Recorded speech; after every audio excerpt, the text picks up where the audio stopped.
How y'all doing? Welcome to Woodshed Antics. If it's your first time here, welcome. If you've been around a while and you continue to show up to support the channel, thank you from the bottom of my heart. As always, like, share, and subscribe. It's how we grow the channel. It's how we keep chasing this dream. So I promised you guys a video today, so down and dirty. I told you if I was going to start carving again, it would be this way. It would be with potatoes, right? So I'm going to spin you around. Don't mind my table. I'm home from work. I'm trying to bust this out as quick as I can. I'm going to spin you around. We're going to try to keep this video as close as we can to 5 minutes. I'm going to have to decide where to carve, how to carve this. I'm looking for the thinner profile this way than this way. This is too wide. This is too thin. I'm going to top the top of this off. I'm also going to make a flat place for this to stand, right? And when I went that way, I need to come that way just a hair. That's a nice place to stand. I'm going to make this the front and this the back. So my first cut is going to be here. It's going to be about 45 off the back. Now I'm going to go fast. You can rewind the video to see. I come out here about 1/8 of an inch off the front. I drop down about 3/8, just over a quarter, and I make a plateau. And I can see my angle is off, so I'm going to come in here and flatten that out. I want this flat across here, right? Bang. Now I would usually drop in here about the same distance that you went down, you're going to come out. So you're making stairs. And that's the easiest way to explain this. I'm just making stairs. And I'm also trying to work through this camera to show you what I'm up to. So I have this step 1, step 2. I'm going to cut right off the front of this. That's step 3. You should end up with this set of stairs with this one being just over 1.5 times the length of the stairs. This is the longest step, right? You end up with something like this. The next step I'm going to do is I'm going to come right in here like this, and I'm going to carve on a 45 and a 45. Boom.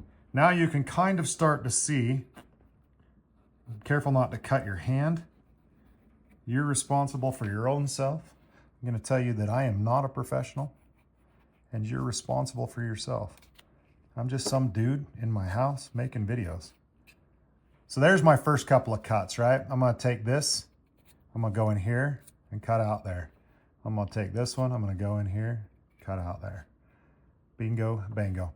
The next step is I'm going to follow this up here with the same cut, 45.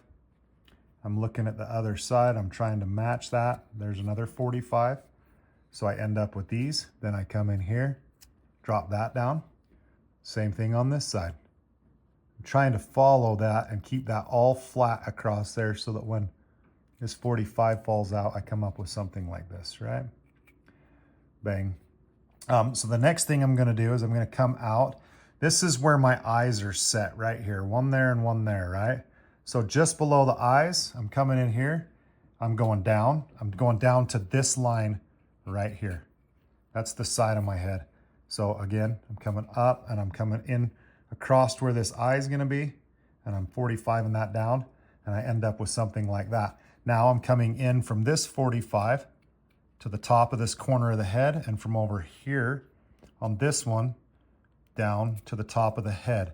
Now I can just push my knife flat in here, and I should be able to pop that piece out. Now these are pointy ears. If you were carving a wolf, you would leave the ears pointed. We're not carving a wolf. We're carving a bear, so I'm going to start rounding these ears out and making them the bear ears that we're used to seeing, right? Not terribly difficult, but I've cut into here just a hair, but not a big deal. I'm just going to go and start rounding this out. I'm not going to get too carried away either. I'm just going to show you what I'm talking about. So now I have the basic shape of the bear. That literally took us 4 minutes to rough this bear out. At this point, I can start coming in here and relieving some of this to get this nose and face in here, right? Sometimes the vegetables don't hold a ton of great detail, but that's all right. We're not here to carve a finished product. It's not gonna last long in this potato anyway. This potato is gonna be rotten tonight. It's not gonna go any farther, but that is the basic shape of a bear. So once you get to this point where you can knock these out in a potato or an apple or something very quickly, this is where I want you to now start looking at wood. And we'll do another video on just a bear's head on how to do that detail, how to make this bear come to life. Because once you get to this point, it's just details. This is the overall rough out. Get here, you can carve a bear, you can carve a wolf, you can carve a fox. It's all just changing the shapes of this, but this is the overall shape. So